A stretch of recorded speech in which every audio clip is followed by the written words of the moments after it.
ഓം നമോ ഭഗവതേ വാസുദേവായ.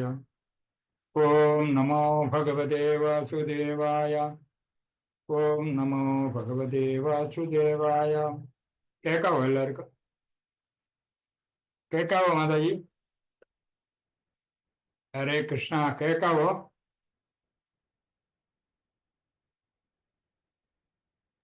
കേൾക്കാം പ്രഭു. ഹരേ കൃഷ്ണ. ഹരേ കൃഷ്ണ പ്രഭുജി. ഉം. ഉം.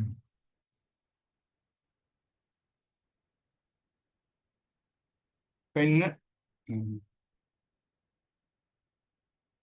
ഇന്ന് നമ്മൾ നോക്കാൻ പോകുന്നത്, ചർച്ച ചെയ്യുന്നത് ഭഗവത്ഗീത 1-ാം അധ്യായം 29-ാം ശ്ലോകം.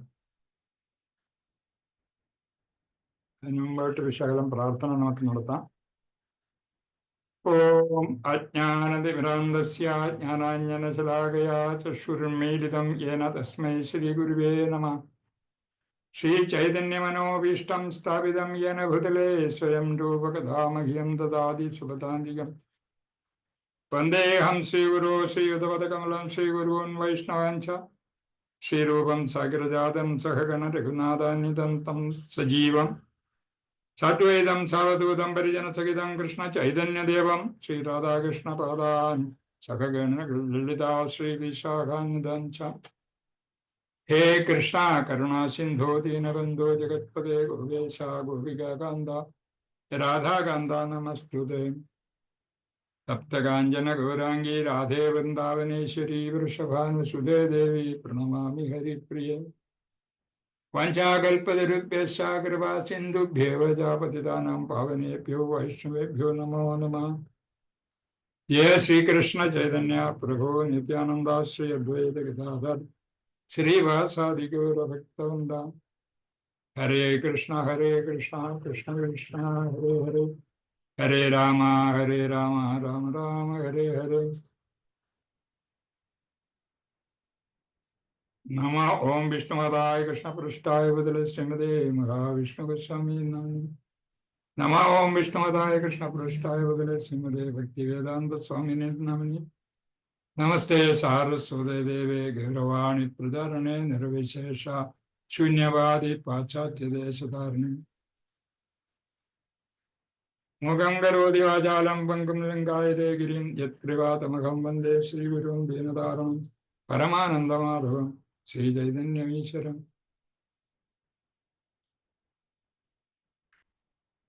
ഇന്ന് ഈ ക്ലാസ്സിൽ വന്നിരിക്കുന്ന എല്ലാ ഭക്തർക്കും എൻ്റെ വിനീതമായ പ്രണാമം. ഹരേ കൃഷ്ണ. ഈ ശ്ലോകത്തിലേക്ക് കിടക്കാം. ശ്ലോകം 29. വേവതൂശരീരേ മേ രോമഹർഷസ്യ ജായതേ ഗാന്ധീവം സംസതേ ഹസ്താത് ത്വക്ചൈവ പരിദഹ്യതേ. വേവതൂശരീരേ മേ രോമഹർഷസ്യ ജായതേ ഗാന്ധീവം സംസതേ ഹസ്താത് ത്വക്ചൈവ പരിദഹ്യതേ. എല്ലാവരുടെ അടുത്തും ഭഗവത്ഗീത കാണുമെന്ന് വിചാരിക്കുന്നു. വേവതൂശ്ച ശരീരേ മേ രോമഹർഷശ്ച ജായതേ ഗാന്ധീവം സംസതേ ഹസ്താത് ത്വക്ചൈവ പരിദഹ്യതേ.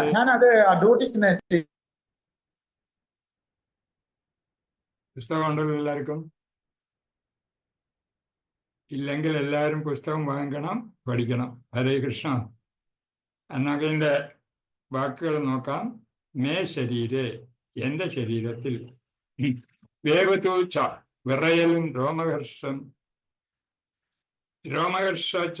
രോമാഞ്ചവും ജായത ഉണ്ടാകുന്നു. ഗാന്ധീവം എന്ന വില്ല്. ഹസ്താത് കയ്യിൽ നിന്ന്, സ്രംസതേ വഴുതി പോകുന്നു, ത്വക്ച ഏവ തൊലി തന്നെയും പരിദഹ്യതയെ ചുട്ട് നീറുന്നു. ശീല പ്രഭുപാദജിക്ക് ജയ്. വിവർത്തനവും ഭാവാർത്ഥവും. എൻ്റെ ശരീരം വിറയ്ക്കുകയും രോമാഞ്ചം ഉണ്ടാവുകയും ചെയ്യുന്നു. എൻ്റെ വില്ല് ഗാന്ധീവം കയ്യിൽ നിന്ന് വഴുതുന്നു. തൊലി ചുട്ടുനേറുന്നു. ഭാവാർത്ഥം: ശരീരത്തിന് വിറയും രോമാഞ്ചവും രണ്ട് കാരണങ്ങൾ കൊണ്ടുണ്ടാവാം. ആധ്യാത്മികമായ ആനന്ദാനുഭൂതി കൊണ്ടും ഭൗതിക സാഹചര്യങ്ങളിൽ നിന്നുള്ള ഭയം കൊണ്ടും. അതീന്ദ്രിയ സാക്ഷാത്കാരം എന്നതിൽ അവയുണ്ടായത് ഭൗതികമായ ഭയം, മൃത്യുഭയം കൊണ്ട് തന്നെ. ഗാന്ഡീവം എന്ന തൻ്റെ പ്രശസ്തമായ ധനുസ് കയ്യിൽ നിന്നും ഊർന്നു വീഴുന്നതും ഹൃദയത്തിലെ നീറ്റൽ തൊലിപ്പുറത്ത് അനുഭവപ്പെടുന്നതും അദ്ദേഹത്തിനുണ്ടായ അസ്വസ്ഥതയുടെ മറ്റു ലക്ഷണങ്ങളാണ്. ഇവയെല്ലാം ജീവിതത്തെക്കുറിച്ചുള്ള ഭൗതിക ചിന്താഗതികൾ മൂലമുണ്ടായവയാണ്. ഹരേ കൃഷ്ണ.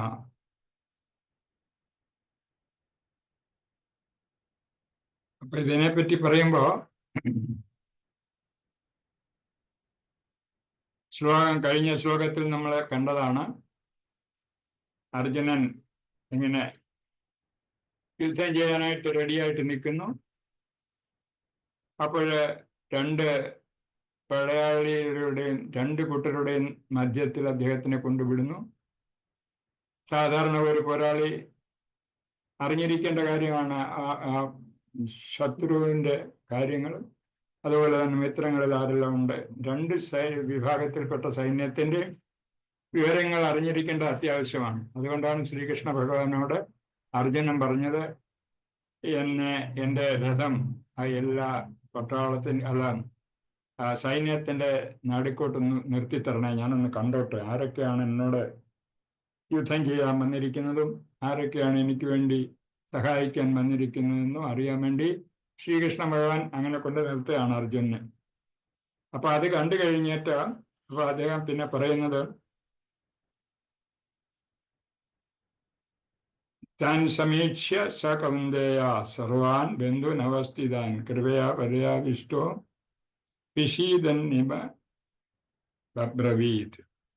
അപ്പൊ അവിടെ ചെന്ന് നോക്കുമ്പോൾ കാണുന്നത് ബന്ധുക്കളുടെ ബന്ധുക്കളും.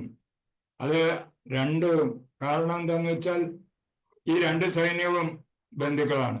രണ്ട് കൂട്ടരും ഒരു കുടുംബത്തിൽപ്പെട്ട രണ്ട് വിഭാഗങ്ങൾ തമ്മിലാണ് അവ യുദ്ധം ഉണ്ടാകുന്നത്. അപ്പൊ അതിനകത്ത് അങ്ങേത്തലയ്ക്കും ഇങ്ങേത്തലയ്ക്കും ബന്ധുക്കൾ തന്നെ ആയിരിക്കും എല്ലാവരും. ഒന്ന് അപ്പൂപ്പനായിരിക്കും, അതുപോലെ തന്നെ മാതുലനായിരിക്കും, ജ്യേഷ്ഠനായിരിക്കും, അനിയനായിരിക്കും, അമ്മാവനായിരിക്കും, അല്ലെ അളിയനായിരിക്കും, സഹോദരി ഭർത്താവായിരിക്കും. അങ്ങനെ എങ്ങനെയായാലും ശരി ആ വിഭാഗത്തില് രണ്ട് കൂട്ടരും ബന്ധപ്പെട്ടവരാണ് എല്ലാവർക്കും. അതുപോലെ ഗുരു ഉണ്ടാകും, അതുപോലെ ബന്ധപ്പെട്ടവരെല്ലാം ആയിരിക്കുമല്ലോ. രണ്ട് കൂട്ടരും ഒരേ വിഭാഗത്തിൽപ്പെട്ടവർ തന്നെ. രണ്ടും കുരു വംശത്തിൽപ്പെട്ടവരാണ്. ജ്യേഷ്ഠാനുജന്മാരുടെ പുത്രന്മാർ തമ്മിലുള്ള തർക്കം അതെല്ലാം നമുക്കെല്ലാം അറിയാവുന്നതാണ്. കഴിഞ്ഞ കാര്യങ്ങളൊക്കെ ഇതുവരെ എടുത്ത ക്ലാസ്സുകളിലൊക്കെ പറഞ്ഞിട്ടുണ്ടാകും നല്ല വിധത്തിൽ. അങ്ങനെ ആ രണ്ട് വിധത്തിൽപ്പെട്ട സൈന്യം ശാരീരികമായിട്ട് രണ്ട് വിധത്തിലുള്ള രോമാഞ്ചം, അതായത് ഹർഷോന്മാദം ഉണ്ടാകുമെന്ന പറയുന്നത്. രണ്ട് വിധം ഇവിടെ പ്രഭുവർജി പറയുന്ന ഏതാണ്? ശരീരത്തിന് വിറയും രോമാഞ്ചവും. അതിന് ഹർഷോന്മാദം, അതായത് ഭക്തിയുടെ മഹാത്മ്യത്തിൽ നമ്മൾ ആനന്ദം അനുഭവിക്കുമ്പോൾ, അത് ഭഗവാനുമായിട്ട് ഏറ്റവും ബന്ധപ്പെടുന്ന സമയത്ത് നമുക്ക് രോമാഞ്ചം ഉണ്ടാകും. അത് ചൈതന്യ ചരിതാമൃതത്തിൽ ചൈതന്യ പ്രഭുവിന് പല പ്രാവശ്യം ഇങ്ങനെ ഈ ഹർഷോന്മാദം ഉണ്ടായിട്ടുള്ള കാര്യം എന്തൊക്കെ കാണിച്ചിട്ടുള്ള കാര്യങ്ങളൊക്കെ ആ പുസ്തകത്തിൽ പറയുന്നുണ്ട്. ചൈതന്യ ചരിതാമൃതത്തിൽ അദ്ദേഹത്തിൻ്റെ ജീവചരിത്രത്തിൽ അങ്ങനെ പല സമയത്തും ചൈതന്യ മഹാപ്രഭുവിന് ഇതുപോലെ രോമഹർഷം ഹർഷോന്മാദം ഉണ്ടായിട്ടുണ്ടെന്നത്. ഹർഷോന്മാദം ഉണ്ടാകാൻ രണ്ട് വിധത്തിലുള്ള കാരണങ്ങളുണ്ട്. ഒന്ന്, ആനന്ദ ലഹരിയിൽ, അതായത് ഏറ്റവും ഉയർന്ന സ്ഥിതിയിൽ ഭക്തി എത്തുമ്പോൾ, അതായത് ഭഗവാനും നമ്മളും ഒന്നേ മാതിരി ആയിത്തീരുമ്പോൾ, അതായത് ഏറ്റവും കൂടുതൽ പ്രേമഭക്തി ഭഗവാനോടുണ്ടാകുമ്പോൾ ഹരേ കൃഷ്ണ എന്ന് പറയുമ്പോൾ തന്നെ നമുക്ക് ഈ ഹർഷോന്മാദം ഉണ്ടാകുമെന്നാണ് പറയുന്നത്. അത് അതിൻ്റെ ലക്ഷണങ്ങൾ വിറയ്ക്കുക, ശരീരം പല വിധത്തിൽ സ്വന്തം നിയന്ത്രണമില്ലാതെ ചലിക്കുക, കണ്ണുനീര് വരിക, ഇങ്ങനെ ഭഗവാന്റെ നാമങ്ങൾ നിർത്താതെ പറഞ്ഞുകൊണ്ടിരിക്കുക, ഇങ്ങനെയുള്ള ഒരു ചെറിയ തരത്തിലുള്ള ഒരു ഉന്മാദ ലക്ഷണം തന്നെ അതുണ്ടാകും. അത് നമുക്ക് സ്വതന്ത്രമായിട്ട് നിയന്ത്രിക്കാൻ പറ്റത്തില്ല. അന്നേരം ആരെങ്കിലുമൊക്കെ നമ്മളെ അത് ഗൈഡ് ചെയ്തില്ലെങ്കിൽ നമ്മൾ ഏത് ഭാഗത്തോട്ടാണ് പോകുന്നതെന്ന് അറിയാൻ പറ്റത്തില്ല. അങ്ങനെ ചൈതന്യ മഹാപ്രഭുവിന് പല കുഴപ്പങ്ങൾ പറ്റിയിട്ടുള്ളതായിട്ട് ചരിതാമൃതത്തിൽ പറയുന്നുണ്ട്. അപ്പൊ അതുകൊണ്ട് ഈ ഹർഷോന്മാദം അങ്ങനെ ഒരു ഭാഗത്തുണ്ടാവും. അതുപോലെ തന്നെ മനുഷ്യനുണ്ടാകുന്ന പേടി, ഭയം, ശാരീരികമായിട്ടുള്ള ചിന്ത, അതായത് ഭൗതികമായിട്ട് നമ്മൾ ചിന്തിച്ചു കഴിയുമ്പോൾ അപ്പോഴാണല്ലോ നമുക്ക് മറ്റുള്ള ബന്ധുക്കളെ പറ്റിയും സാധാരണ മറ്റ് ഭൗതിക ഇന്ദ്രിയങ്ങളുടെ ഒക്കെ ഉണ്ടാകും. ഭയം ഉണ്ടാകും. ആ ഭയം എങ്ങനെയാ ഉണ്ടാകുന്നതെന്ന് വെച്ചാൽ ഇതുമാതിരി നമ്മൾ കൂടുതൽ ഭൗതികമായിട്ട് ചിന്തിക്കുമ്പോൾ അധികം ശാരീരിക ബന്ധത്തെ പറ്റി, ശാരീരമായിട്ടുള്ള ബന്ധം, ആത്മീയ ബന്ധത്തിൽ നിന്ന് അങ്ങനെ ഉണ്ടാകത്തില്ല. ശാരീരിക ബന്ധത്തെ പറ്റി, അതായത് ഒരു വിഷമം. ഇപ്പം ഈ അർജുനനുണ്ടായിരിക്കുന്ന ഒരു ഭ്രമമാണ്, ഇത് സാധാരണ ഒരു ഭ്രമം. അതായത് ഈ നിൽക്കുന്നതെല്ലാം എനിക്ക് വേണ്ടപ്പെട്ടവരാണല്ലോ, അല്ല എൻ്റെ ഗുരുക്കന്മാരാണല്ലോ, എൻ്റെ അച്ഛനാണല്ലോ, അമ്മയാണല്ലോ, ഗ്രാൻഡ് ഫാദർ ആണല്ലോ, എന്നൊക്കെയുള്ള വിചാരം, അമ്മാവനാണല്ലോ എന്നൊക്കെയുള്ള വിചാരം വന്നു. അപ്പൊ അത് ശാരീരികമായിട്ട് നമ്മൾ ചിന്തിക്കുന്നുണ്ടാണ് അങ്ങനെ ഉണ്ടാകുന്നത്. അങ്ങനെ ഉണ്ടായിക്കഴിയുമ്പോൾ ഇവരെ കൊല്ലുന്നത് പാപമാണല്ലോ. അപ്പൊ അർജുനൻ വിചാരിക്കുന്ന, അർജുനൻ ഇത്ര മോശക്കാരനൊന്നും അല്ല, പക്ഷെ എങ്കിലും ഒരു ഭഗവാന്റെ അതൊരു മായയാണ്. അദ്ദേഹത്തിന്റെ ഭഗവാന്റെ ഇഷ്ടം പോലാണല്ലോ നമ്മളെല്ലാം ഓരോ പുൽക്കൊടി പോലും പ്രവർത്തിച്ചുകൊണ്ടിരുന്നത് ഭഗവാന്റെ ഇഷ്ടം അനുസരിച്ചാണ്. അപ്പൊ അങ്ങനെ ഭഗവാന്റെ ഇഷ്ടം ഇതായതുകൊണ്ടാണ് അർജുനൻ ആ സമയത്ത് ഇങ്ങനെ ഉണ്ടാവാൻ കാര്യം, ഇങ്ങനെ ഒരു തോന്നൽ ഉണ്ടാവാൻ. ഇങ്ങനെ ഇതെല്ലാം എൻ്റെ ബന്ധപ്പെട്ടവരാണല്ലോ, അപ്പൊ ഇവരെ ഞാൻ കൊന്നിട്ട് എനിക്ക് എന്തിനാ രാഷ്ട്രം, ഇങ്ങനെ ഹിംസ നടത്തിയിട്ട് ഞാൻ രാഷ്ട്രം എന്തിനാ ഭരിക്കുന്നത്, എനിക്ക് ഇതിനെക്കാട്ടി നല്ല ഭിക്ഷയ്ക്ക് പോകുന്നതെന്നൊക്കെ കഴിഞ്ഞ ശ്ലോകത്തിലൊക്കെ പറഞ്ഞിട്ടുണ്ട് അദ്ദേഹം. അപ്പൊ ഞാൻ ജീവിക്കണമെങ്കിൽ ഭിക്ഷാടനം നടത്തി ജീവിച്ചോളാം എന്നൊക്കെ പറയുന്നത്. ഇങ്ങനെ മനുഷ്യരെ ബന്ധുക്കളെ കൊന്നിട്ട് ഞാൻ ചെയ്യേണ്ട കാര്യമില്ല. അപ്പൊ അങ്ങനെ ആ ഒരു വിചാരം അദ്ദേഹത്തിന്റെ മനസ്സിലുണ്ടായ കാരണത്താലാണ് ഇതൊക്കെ ഉണ്ടായത്, കുഴപ്പങ്ങളൊക്കെ ഉണ്ടാകുന്നത്. സാക്ഷാത്കാരം, ഭൗതികമായ ഭയം, മൃത്യുഭയം കൊണ്ട് തന്നെ ഗാന്ധീവേണ്ടത്.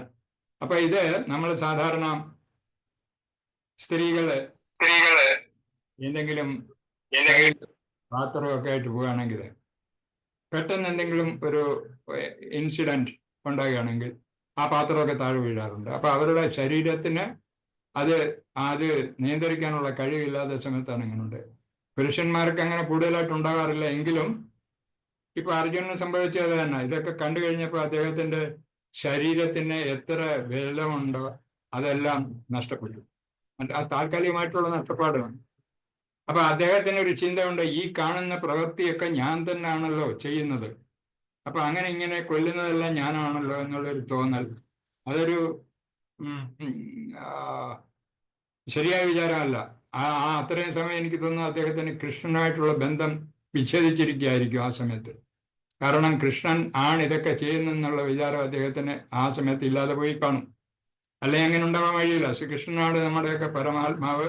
അദ്ദേഹം നമ്മളെ ഏതവസ്ഥയിലും നമ്മളെ രക്ഷിക്കും. അദ്ദേഹത്തിന് അഭയം പ്രാപിച്ചു കഴിഞ്ഞാൽ, അദ്ദേഹത്തിന്റെ ദാസനായി കഴിഞ്ഞാൽ ഇങ്ങനെയുള്ള കുഴപ്പങ്ങളൊന്നും നമ്മുടെ മേൽ ഉണ്ടാകില്ല. നമ്മൾ ചെയ്യുന്ന പ്രവൃത്തിയുടെ ഫലം നമ്മൾ അനുഭവിക്കേണ്ട കാര്യമില്ല, എല്ലാം കൃഷ്ണന് വേണ്ടി ചെയ്യുന്നതാണെന്നൊക്കെ അർജുനും അറിയാം. പക്ഷെ ആ സമയത്ത് എന്തോ ഭഗവാന്റെ ഇഷ്ടം കൊണ്ടായിരിക്കും, ഭഗവാന്റെ ഇച്ഛ കൊണ്ടായിരിക്കും ഇങ്ങനെ സംഭവിക്കുന്നത്. അപ്പൊ എന്തായാലും ഈ ഒരു തോന്നൽ ഉണ്ടായ കാരണത്താണ് അദ്ദേഹം ഇങ്ങനെ സംഭവിച്ചത്. അത് സാധാരണ ജനങ്ങൾക്ക് സാധാരണ ഉണ്ടാകാറുണ്ട്, അർജുനനും ഉണ്ടായി. ഈ ശ്ലോകത്തെ പറ്റി വിവരിക്കാൻ ഇത്രയേ ഉള്ളൂ, അല്ലാതെ കൂടുതൽ അതിന് പറയാനൊന്നും ഇല്ല. ഞാൻ വിചാരിക്കുന്നത് നമ്മുടെ ഈ ഭഗവത്ഗീതയുടെ മാഹാത്മ്യത്തെ പറ്റി വിവരിച്ചിട്ടുണ്ട് ബുക്കുകളിലൊക്കെ. ആ 1-ാം അധ്യായത്തിന്റെ മാഹാത്മ്യത്തെ പറ്റി ഒരു ചെറിയ കഥയുണ്ട്, അത് ഞാൻ പറയാം എന്ന് തൽക്കാലം. കേൾക്കാൻ ഇഷ്ടം ഉണ്ടായിരിക്കുമല്ലോ. ആ ഭഗവത്ഗീത മാഹാത്മ്യം 1-ാം അധ്യായത്തിന്റെ ഒരു കഥ. അതിപ്പോ പറയാം, ചെറുതായിട്ട് ചുരുക്കി പറയാം, കൂടുതലായിട്ട് പറഞ്ഞ സമയം കിട്ടത്തില്ല. ഒരു രാജ്യത്ത് സുശർമൻ എന്നൊരു ഒരു ബ്രാഹ്മണൻ ഉണ്ടായിരുന്നു. അദ്ദേഹം ബ്രാഹ്മണ കുടുംബത്തിലാണ് ജനിച്ചത്. എങ്കിലും ബ്രാഹ്മണന്റെ യാതൊരു ഗുണവും അദ്ദേഹത്തിനില്ലായിരുന്നു. അതായത് ഈശ്വര നാമം ജപിക്കത്തില്ല, അതേപോലെ നമ്മൾ ചെയ്യരുതാത്ത പ്രവർത്തികളൊക്കെ ചെയ്യുക, കളുവടി, മറ്റേ മാംസ ഭക്ഷണം, അതുപോലെ എല്ലാ കാര്യങ്ങളും എന്തൊക്കെ നമ്മൾക്ക് വിരോധമായിട്ടുണ്ടോ, അതായത് സാധാരണ ഒരു ബ്രാഹ്മണന് വിരോധമായിട്ടുണ്ടോ, ചെയ്യാൻ പാടില്ലായിട്ടുണ്ടോ, അതെല്ലാം ഈ ബ്രാഹ്മണൻ ചെയ്യുമായിരുന്നു. അദ്ദേഹം എന്ന് വിചാരിച്ച് വളരെ പണം ഉള്ള പാർട്ടിയല്ലായിരുന്നു. ഇല പറിച്ച് വിറ്റിട്ട് അതിൽ നിന്ന് കാശ് എടുത്തുകൊണ്ടിരിക്കുകയായിരുന്നു. പൈസ ഉണ്ടാക്കി ആ പൈസ കൊടുത്ത് കള്ളും മദ്യവും മാംസവും കഴിച്ചുകൊണ്ടിരുന്നു. അങ്ങനെ പോയിക്കൊണ്ടിരിക്കുന്നു. മറ്റു ചിന്തകളൊന്നുമില്ല. ഭഗവാനെ ഒരു പ്രാവശ്യം പോലും വിളിച്ചിട്ടില്ല എന്നാ പറയുന്നു. അപ്പൊ അത്രയ്ക്ക് നികൃഷ്ടനായ ഒരു വ്യക്തി ഉണ്ടായിരുന്നു. പക്ഷേ അയാൾ ബ്രാഹ്മണനായിരുന്നു. ആ ബ്രാഹ്മണൻ ഇങ്ങനെ കുറെ കാലം കഴിഞ്ഞതിന് ശേഷം അദ്ദേഹം ഒരു പൂന്തോട്ടത്തിൽ ചെന്നിട്ട്, ആരുടെ ഒരു തോട്ടം, അവിടെ ചെന്നിട്ട് ഇല പറിക്കാനായിട്ട് പോയി. ഇല പറിച്ചാന്നുള്ള വിറ്റ് കാശ് മേടിച്ച് അതുകൊണ്ട് അയാൾ ജീവിച്ചുകൊണ്ടിരുന്നു. അപ്പൊ അങ്ങനെ പോയപ്പം ഒരു സർപ്പം അയാളെ കടിക്കുന്നു. അപ്പൊ കടിച്ച സമയത്ത് അയാള് പെട്ടെന്ന് തന്നെ മരിക്കുന്നു. മരിച്ചതിന് ശേഷം ഈ ഭഗവത് ഭക്തി ഇല്ലാത്തവർക്ക് അടുത്ത ജന്മം എന്താണെന്ന് അറിയാൻ പറ്റത്തില്ലല്ലോ. നമ്മുടെ മനുഷ്യ ജന്മം കിട്ടിയിട്ടുണ്ടെങ്കിലും ശരി, വളരെ വളരെ പ്രയാസങ്ങൾ അനുഭവിച്ചിട്ടാണ് ഒരു മനുഷ്യ ജന്മം ഒരു മനുഷ്യന് കിട്ടുന്നത്. ആ ഒരു ആത്മാവിന് മനുഷ്യന്റെ ശരീരം കിട്ടിക്കഴിഞ്ഞാൽ അവൻ നല്ല പ്രവൃത്തി ചെയ്തില്ലെങ്കിൽ ഇതേമാതിരി കാളയായിട്ടോ പോത്തായിട്ടോ പന്നിയായിട്ടോ പട്ടിയായിട്ടോ ഒക്കെ ജനിക്കുന്നു. നല്ല പ്രവൃത്തി എന്ന് പറഞ്ഞാൽ ഈശ്വര വിശ്വാസത്തോടു കൂടി അവനവന്റെ നിശ്ചയിക്കപ്പെട്ടിട്ടുള്ള തൊഴിൽ മാത്രം ചെയ്ത് ജീവിക്കുക. അതുപോലെ തന്നെ ഭഗവാനെ വിളിക്കുകയും ചെയ്യണം.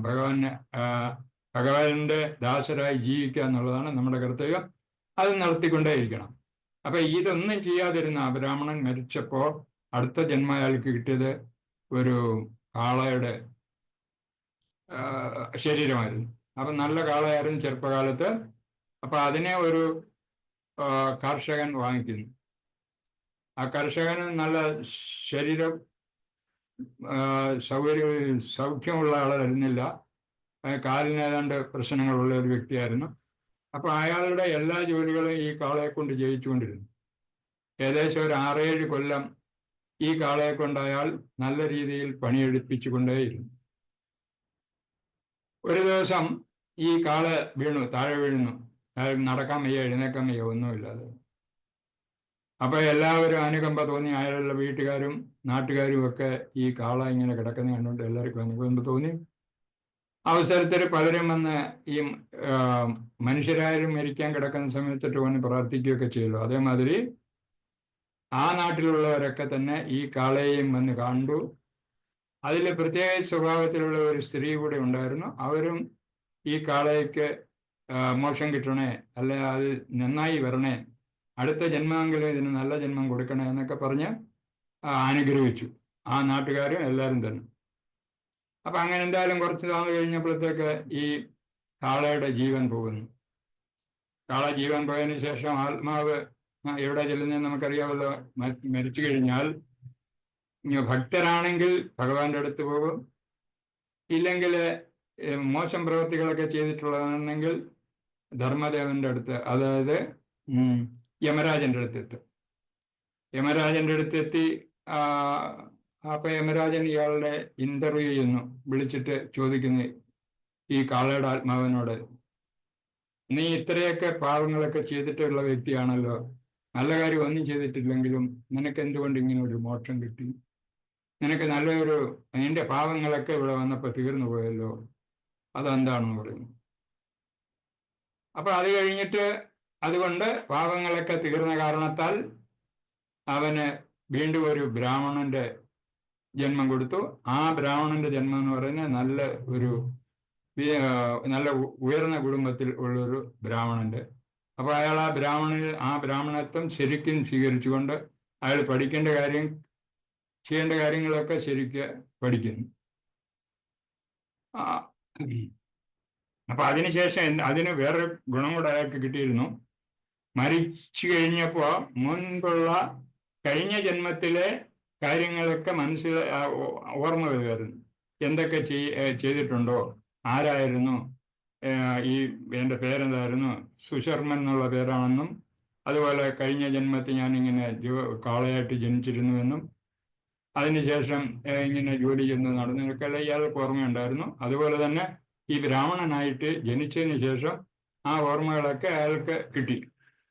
പുതിയ ശരീരം കിട്ടി, പുതിയ ഒരു ഉയർന്ന ഫാമിലിയിലുള്ള ബ്രാഹ്മണൻ, ശരിക്കും ബ്രാഹ്മണൻ, എല്ലാം മനസ്സിലാക്കും കാര്യങ്ങളൊക്കെ അറിയാവുന്ന ബ്രാഹ്മണനായിരുന്നു. അപ്പൊ ഇയാൾക്ക് ഓർമ്മയുള്ളത് കൊണ്ട് ഈ യമരാജൻ പറഞ്ഞ കാര്യം വെച്ചിട്ട് ആ സ്ത്രീ ആരായിരുന്നു കണ്ടുപിടിക്കാനുള്ള ശ്രമം തുടങ്ങി. അങ്ങനെ രാജ്യത്തൊക്കെ നടന്ന് ഇത് അന്വേഷിച്ചു. ഈ ഒരു സ്ത്രീ എന്നെ വന്ന് അനുഗ്രഹിച്ച ഒരു വിശേഷ ഗുണമുള്ള സ്ത്രീ ആരായിരുന്നെന്ന് കണ്ടുപിടിക്കാൻ നോക്കി. അപ്പൊ അങ്ങനെ ആ ലക്ഷണങ്ങളൊക്കെ പറഞ്ഞു കൊടുത്ത് എന്തായാലും ആ ബ്രാഹ്മണൻ ചെന്നിട്ട് ഈ സ്ത്രീയെ കണ്ടുപിടിക്കുന്നു. ഈ സ്ത്രീയെ കണ്ടുപിടിച്ച് ചോദിക്കുന്നു, എന്താണ് സംഭവം, നിങ്ങൾക്കുള്ള പ്രത്യേകത എന്താണ്? ഇങ്ങനെ എനിക്കൊരു എൻ്റെ പാപം നിങ്ങൾ പ്രാർത്ഥിച്ച കാരണത്താൽ എൻ്റെ പാപങ്ങളൊക്കെ തീർന്നു, അതുകൊണ്ട് നിങ്ങൾക്ക് എന്താണ് ഈ പ്രത്യേകത ഉള്ളതെന്ന് ചോദിച്ചു. അപ്പൊ അത് കണ്ടുപിടിക്കാൻ വേണ്ടിയിട്ടാണ് ഇവരെ കണ്ടതും. അപ്പൊ അവര് പറഞ്ഞു, ഞാൻ ഒരു കാര്യം പറയാം, എൻ്റെ വീട്ടില് ഒരു തത്തയുണ്ട്. അപ്പൊ ആ തത്തയോട് ചോദിച്ചാൽ ഇതിനുള്ള കാര്യമെല്ലാം പറഞ്ഞു തരും എന്ന് പറഞ്ഞിട്ട് അവര് തത്തയുടെ അടുത്തിട്ട് പോകുന്നു. വീട്ടിലൊരു തത്തയുണ്ട്, ആ തത്തയുടെ അടുത്ത് വിളിച്ചുകൊണ്ട് പോകുന്നു. തത്തയെ ഒരു കൂട്ടിൽ വളർത്തിക്കൊണ്ടിരിക്കുന്ന തത്തയാണ്. അപ്പൊ ആ തത്തയുടെ അടുത്തിട്ട് എന്ന് ചോദിക്കുന്നു, ഇങ്ങനെ അപ്പൊ അതിനു മുമ്പേ പറയുന്നുണ്ട് കാര്യങ്ങള്. ഈ തത്ത കൂട്ടിക്കിടന്നുകൊണ്ട് ഏതോ ശ്ലോകമൊക്കെ ചൊല്ലും. തത്തകൾ വർത്താനം പറയുമല്ലോ, അതുപോലെ തത്ത ഏതോ ശ്ലോകങ്ങളൊക്കെ ചൊല്ലുമായിരുന്നു. ആ ശ്ലോകങ്ങളൊക്കെ ഞാൻ കേട്ടു പഠിച്ചത് കൊണ്ടാണ്, ഞാൻ കേട്ടപ്പോൾ എൻ്റെ മനസ്സിലൊരു പരിവർത്തനം ഉണ്ടായി. ആ സ്ത്രീക്ക് പരിവർത്തനം ഉണ്ടായി. അങ്ങനെ അവരുടെ ആ നടന്നുകൊണ്ടിരുന്ന സ്വഭാവത്തിന് മാറ്റങ്ങളുണ്ടായി. അവർക്കും ഏതാണ്ടൊരു ഈ ശബ്ദം കേട്ട്, ഈ കിളി പുറപ്പെടുവിക്കുന്ന ശബ്ദം കേട്ടിട്ട് അവർക്ക് ഇങ്ങനെ മാറ്റങ്ങൾ ഉണ്ടായി എന്നുള്ളത് അവരുടെ ബോധത്തിൽ ഉണ്ടായി. ആ ബോധം ഇന്നാണ് തത്ത പറഞ്ഞതെന്താണെന്നും എനിക്കറിയാൻ വയ്യ. പക്ഷെ തത്തയുടെ വായിൽ നിന്ന് കേട്ട ആ ശബ്ദം കൊണ്ട് എൻ്റെ പരിവർത്തനം ഉണ്ടായി എൻ്റെ മനസ്സിൽ. ആ പരിവർത്തനം എന്താണെന്നുള്ളത് എനിക്ക് പറയാൻ വയ്യ. നമുക്ക് തത്തയുടെ അടുത്ത് പോവാം എന്ന് പറഞ്ഞിട്ട് ഈ ബ്രാഹ്മണനെയും കൂട്ടി ഈ സ്ത്രീയും കൂടെ തത്തയുടെ അടുത്തെത്തുന്നു. തത്തയുടെ അടുത്തെത്തുമ്പോൾ തത്തയോട് പറയുന്നു, തത്തയ്ക്ക് കാര്യങ്ങളൊക്കെ, ആ തത്തയ്ക്ക് ഇതുപോലെ പഴയ കാര്യങ്ങളൊക്കെ ഓർമ്മയുണ്ടായിരുന്നു. തത്തയായിട്ട് ജനിക്കുന്ന സമയവും അതിനുമുമ്പ് ആരായിരുന്നെന്നും ഒക്കെ ഉള്ളത്. ആ തത്തയോട് ചോദിച്ചു, നീ ആരാണെന്ന് ഒക്കെ ചോദിച്ചപ്പം തത്ത പറഞ്ഞു, ഞാൻ ഇതുപോലെ ഒരു ബ്രാഹ്മണനായിരുന്നു. അപ്പൊ ആ ബ്രാഹ്മണൻ ചെയ്യരാത്ത പ്രവർത്തികളൊക്കെ ചെയ്ത കാരണത്താൽ ഞാനൊരു തത്തയായിട്ട് ഈ ശരീരം എനിക്ക് കിട്ടി, തത്തയുടെ രൂപം. അപ്പൊ അങ്ങനെ അപ്പൊ അയാളുടെ കാര്യങ്ങളൊക്കെ പറയുന്നു. ഇങ്ങനെ ഞാൻ കുട്ടിയായിട്ട് ജനിച്ചു വീഴുമ്പോൾ തന്നെ എൻ്റെ അച്ഛനും അമ്മയും മരിച്ചുപോയി. അതുപോലെ തന്നെ മുട്ടയെന്ന് വിരിഞ്ഞിട്ടേ ഉള്ളായിരുന്നു. ആ മുട്ട ചൂടിന് കിടക്കുന്ന സമയം കൊണ്ട് അവിടെ ഇങ്ങനെ കാലുവിട്ട് അടിക്കുന്ന കണ്ടുകൊണ്ട് അയലത്തൂടെ പോയ സാധുക്കൾ എന്ന് പറഞ്ഞാൽ സന്യാസിമാരാണ് എന്നെ എടുത്തിട്ട് അവരുടെ വീട്ടിൽ കൊണ്ട് വളർത്തുന്നത്. അപ്പൊ അവിടെ വളർത്തുന്ന സമയത്ത് ആ സന്യാസിമാരുടെ കുട്ടികളെ അവര് ഈ ഭഗവത്ഗീത പഠിപ്പിക്കുന്നുണ്ടായിരുന്നു. അപ്പൊ ഈ ഭഗവത്ഗീത പഠിപ്പിക്കുന്ന ശ്ലോകങ്ങൾ, അതിൻ്റെ അർത്ഥവും ശ്ലോകങ്ങളും എല്ലാം ഈ തത്ത അവിടെ കേട്ട് മനസ്സിലാക്കുന്നുണ്ട്. നിത്യവും ബ്രാഹ്മണരുടെ, അതായത് ആ സന്യാസിമാരുടെ കുട്ടികളെ, സന്യാസിമാരുടെ അവർ ആശ്രമത്തിൽ കൊണ്ടുപോയി, ഈ തത്തക്കുഞ്ഞിനെ ആശ്രമത്തിൽ അവർ കൊണ്ടുപോയി, അവരും ആശ്രമത്തിലാണ് ജീവിച്ചുകൊണ്ടിരുന്നത്. ആ ആശ്രമത്തിൽ എന്നും ഈ ഭഗവത്ഗീതയുടെ ക്ലാസ് അവിടെ നടക്കുന്നുണ്ടായിരുന്നു. ആശ്രമത്തില് ഈ സന്യാസിമാര് ക്ലാസ് എടുത്തുകൊണ്ടിരിക്കുന്ന ഒക്കെ ഈ തത്ത കേൾക്കുന്നുണ്ടായിരുന്നു. അപ്പൊ ആ കേട്ട ഭാഗം തത്ത ഇങ്ങനെ ആ സന്യാസിമാരുടെ വീട്ടിൽ നിന്നും ഈ തത്തയെ കള്ളന്മാർ മോഷ്ടിച്ചുകൊണ്ട് പോയി. കള്ളന്മാർ മോഷ്ടിച്ചുകൊണ്ട് പോയിട്ട് പോകുന്ന സമയത്ത് അവിടെ വെച്ചാണ് ഈ സ്ത്രീക്ക്, ആ വഴി വെച്ച് സ്ത്രീക്ക് ഈ തത്തയെ കിട്ടുന്നു. തത്തയെ കിട്ടി അവർ കൊണ്ടുവന്നിട്ട് അവരുടെ വീട്ടിൽ വളർത്താൻ വെക്കുന്നു. അവരുടെ വീട്ടിൽ അങ്ങനെ കിടക്കുന്ന സമയത്താണ് തത്ത ദിവസവും ഇങ്ങനെ പാട്ട് പാടിക്കൊണ്ടിരിക്കും. കാലത്ത് ഏത് സമയത്ത് അന്ന് കുട്ടികൾക്ക് പറഞ്ഞു കൊടുക്കാൻ അവര് കഥ, ഈ ഭഗവത്ഗീത വായിച്ചു കൊടുത്തുകൊണ്ടിരുന്നോ അല്ലെ പഠിപ്പിച്ചുകൊണ്ടിരുന്നതോ ആ കഥകളെല്ലാം കേട്ട് അതേമാതിരി തന്നെ തത്ത സംസാരിക്കുന്ന നമ്മൾ കേട്ടിട്ടുണ്ടല്ലോ. അല്ലെങ്കിൽ നമ്മുടെ മഹാഭാരതം കഥയിലെ എല്ലാ ജീവികളും സംസാരിക്കുന്നുണ്ട്. ജീവികള്, കീരിയായാലും ശരി, അതുപോലുള്ള ചെറിയ പക്ഷികള്, സർപ്പങ്ങള്, ഇങ്ങനെയെല്ലാം സംസാരിക്കുന്നുണ്ട്. അപ്പൊ അതുകൊണ്ട് നമ്മുടെ പുരാണത്തിൽ പറയുന്നു ഇതുപോലെ ആ തത്തയും ഇത് കേട്ട് പഠിച്ചു, അതിങ്ങനെ പറയാൻ തുടങ്ങി, സംസാരിക്കാൻ തുടങ്ങി. ചെറിയ കാര്യങ്ങളൊക്കെ നമ്മളെ കണ്ടിട്ടുള്ള തത്തയൊക്കെ ഇതുപോലൊന്നും പറയത്തില്ലെങ്കിലും ഒരുമാതിരി വിവരങ്ങൾ, അച്ഛ, പട്ടി, പൂച്ച എന്നൊക്കെ പറയുന്നത് കേട്ടിട്ടുണ്ട്. അപ്പൊ അതുപോലെ ആ കാലത്ത് അത് പറഞ്ഞിട്ടുണ്ടാവും. അങ്ങനെ പറഞ്ഞ് ഇവരോട് പറയുന്നു, ഞാൻ ഇങ്ങനെ ബ്രാഹ്മണനായിരുന്നു, എനിക്ക് ശരിയായ വിധത്തിലുള്ള ഞാൻ ജീവിതം നടത്താതെ കൊണ്ട് എനിക്ക് തത്തയായിട്ട് ജനിക്കേണ്ടി വന്നു. തത്തയായിട്ട് ജനിക്കുന്ന സമയത്ത് ഇങ്ങനെ ആശ്രമത്തിൽ സന്യാസിമാർ കൊണ്ടുവന്ന് പഠിപ്പിക്കാൻ തുടങ്ങി. ഞാനത് കേട്ടുകൊണ്ടിരുന്നു. കേട്ടിട്ട് ഞാൻ ഇപ്പൊ എന്നും കാലത്ത് ഇതേമാതിരി ശ്ലോകം ചൊല്ലും. ആ ശ്ലോകം ചൊല്ലുന്നത് ഈ സ്ത്രീ കേട്ട് പഠിച്ചതാണ്. അതുകൊണ്ട് അവരുടെ ആത്മാവിന് ഉള്ള മാറ്റം സംഭവിച്ചു.